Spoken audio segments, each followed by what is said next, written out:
nyaya yemadzibaba eshanduko iye na Chamisa yekuramba ichinetsa iko zvinozvipa yasvika apa ndo patinenge tichiti yakora mutambo unenge watsvuka ropa, ndo paane situation yacho izvi. So chinonyatsoitika chii, inini zvangu I was told with my sources kuti madzibaba eshanduko akabhadharirwa rent ndobva atengerwa grocery, even though pandakazonzwawo mumwe wanga kutaura wechitumwa achiti pakangotengwawo tumuriwo tushoma shoma netuma 10 kg twehupfu. Vanhu vanozotaura zvinhu mune zvakasiyana siyana, and I was concerned kuziva kuti pahupfu zvapo isu sekuziva kwatinoita nekunobva murume uyu madzibaba eshanduko kumusha kwake kuya kuguruve, inzvimbo yekuti inorimwa. Saka zvinana chibage zvihupfu maybe wake yase munhu wokuti anga akabatwa nguva yese imbe mwara kunokwanisa kunge kuchirimika. I understand all those things anditi, but nyaya zhinji yanga iripo manje yandakanzwa ichitaurwa ikatsengwa mukanwa, because ndakabvunza kuti what about vana, ende vana vacho futi kana nyiri nyaya yekuti kubhadhira kwemasuku fees evana chero pakanzi pane yambobuda mukutaura ere kuti yeupe yanga isingauye kumashure kwese ukoko. So umwe ndo panga ari kutaura wachiti zvoni no, but wonaka this brother participated in Geza's failed demo and he was unjust jailed. Nelson Chamisa has nothing to do with it. Men shall not live by Go Fund alone. Did you know that this is like the 12th Go Fund me for Madzibaba? I personally was part of a fundraiser with Yellow Australia where we drilled a bore for him and his house and offered to support his horticultural business. I can't understand how this is Chamisa's fault. A grown man keeps making decisions. He is agents.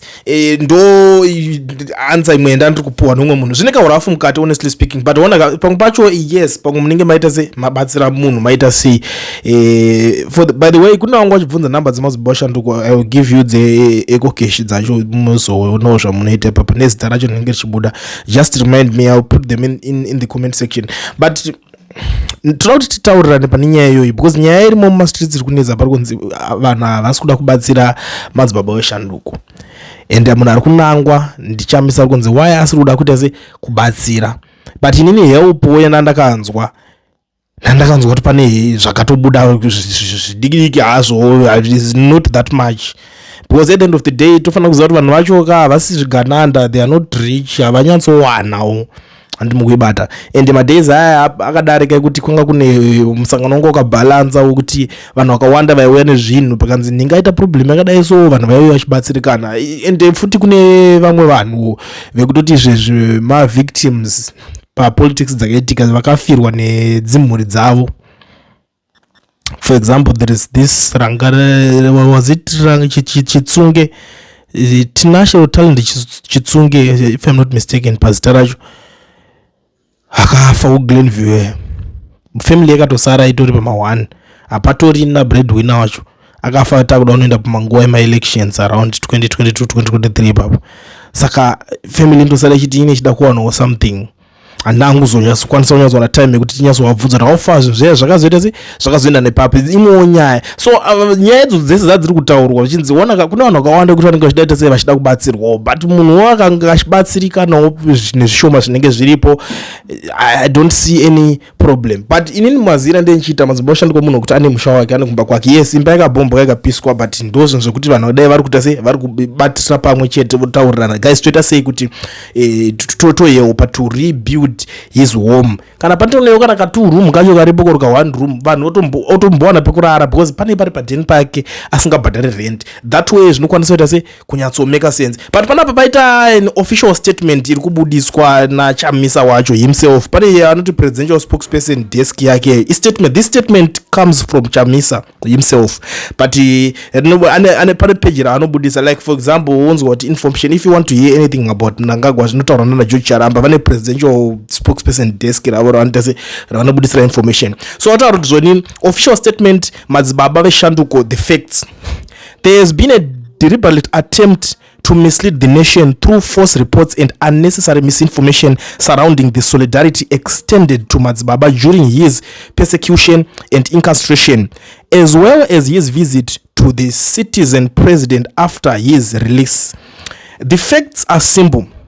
The incarcerated and persecuted citizens Hero and his family requested a meeting and the taking of photographs as a way of preserving memories and expressing appreciation for the support, solidarity, and encouragement they received during their moments of persecution. Any support given to a citizen is distress, is a human responsibility deserving of a human response, and we were compelled to assist regardless of the circumstances of his incarceration. Claims that there was no coordinated citizen support are false and misleading. Welfare assistance was provided, including rental, payments, and support towards the schooling of his children.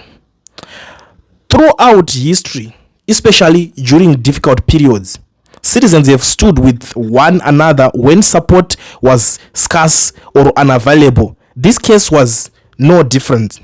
The citizens movement does not publicize acts of assistance because helping people is not a public relations exercise.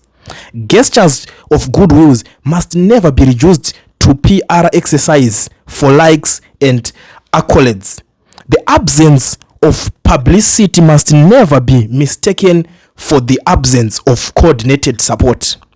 There is nothing wrong with helping a fellow citizen in distress. What is wrong is the deliberate distortion of facts, the vilification of those who extended a helping hand, and the attempt to divert attention from the real issues that gave rise to the suffering in the first place. Ndo statement rikubuditswa kusaidi kwa Chamisa. Ndo zvinhu zvavari kutaura izvozvo izvi. Ndikuona kuti macitizens ane zvinhu zvakawanda.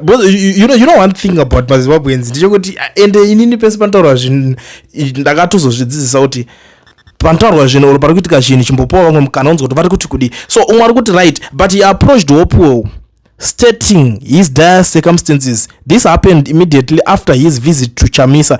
This is one of the dangers of a so-called movement that is centered on one person. Yeah, I agree with this guy. Zvimwe zvinhu zvekuti chikanzi tiri kuita zvemovement haisisiri an organization yekuti even ine structures you can go even kuna MP. Dzimwe nyaya unopedza kana na MP kuside kwako anenge atori muparliament zvake most of the times honorable ndaomerwa panapa situation yakadai anokwanisa kupedza newa, but ndiani umwe unokwanisa kuenda kunoona munhu wese anenge achikudzwa kuti ndakabhuroka ndakachoboka the likes of ana Australia unotongoona kuti apa basati papfura nemari apa munhu ari kutotryawo kuti life woitese itewo chinoita better, even though vanhu ava vane zvinhu zvakawanda zvanenge vachitaura ndakadai sari kuzosangana nemari because vanenge vasati vasangana naye life in real life chaicho kuti dhuma ndiye Australia uri sei havasati vasangana naye one day. That is the reason why uchiona vanhu vachita se vachitanga kuzongosanganisa nyaya. And umwe kuti coming to the issue of helping Madzibaba, you manifest too much red tape like this current Zimbo style. We can't afford a new government that procrastinates the way you do. It's the old way. Did Hope was snapped at setting up for Madzibaba.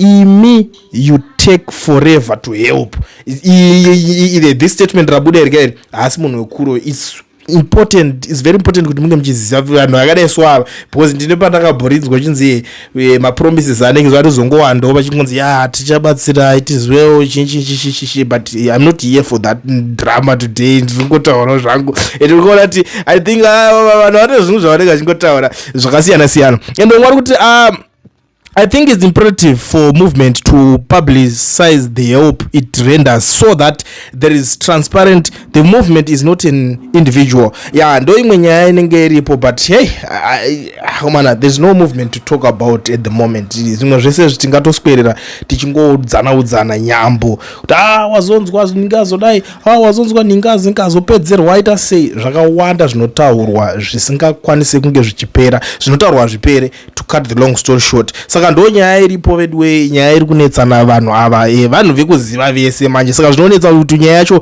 unotora side rip uya kuti ndiri kubatsira, but hondo iripo. Let me tell you this, hondo iripo, because it's always important kuti muke mchiziva kuti hondo yacho iri kumbotanga papi, ko ndiani ari kukonzeresa hondo yese.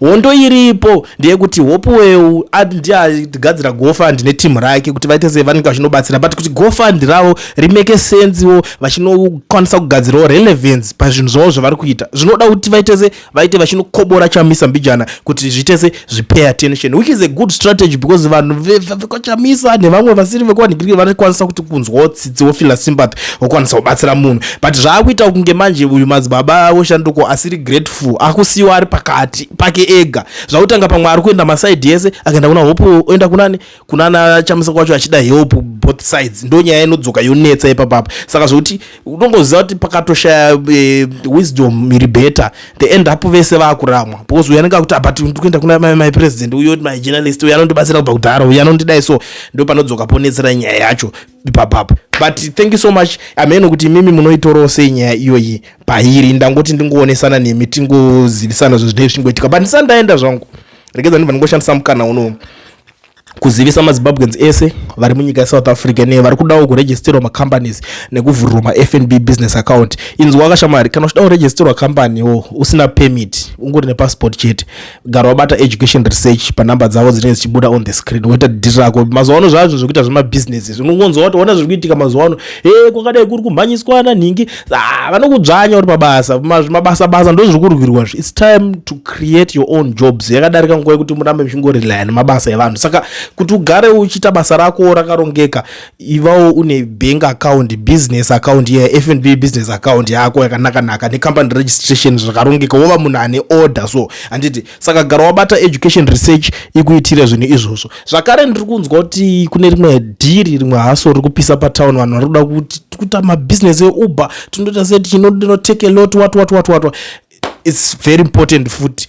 Education research inokwanisa kukuassista since iri a big consulting company iri kubatsira vanhu vakawanda. Kana uchida kutenga mota, instead construction vehicle kana zvima off-road zviya unenge wakuro Kia man, and vamwe kuti cruiser man, unenge kuti Kia man because they are in partnership with Kia Pretoria. So kana unatenga mota ya Bolt, Uber, InDrive, Taxify, take a lot, zvakasiyana zvongangoshandisa or construction vehicle whatever zvongaunda, even a luxury car, vabate vanokubatsira maconsulting company unongonolingiswa iwo zvekutaura zviri nyaya dzemota zviyo chingogara watora nhamba mombotaurirana, then zvimwe zvese the rest is history. Une mari yako yorutoisa pasaidi, gara wambotaura navo, unongoziva matengero anongoita mota dzotenga kunge madomasi kamuno mujonizvi. So you never know, unogona kungova one of them anotengawo mota kunge madomasi. So contact them, nhamba ndo dzendakusiyirai.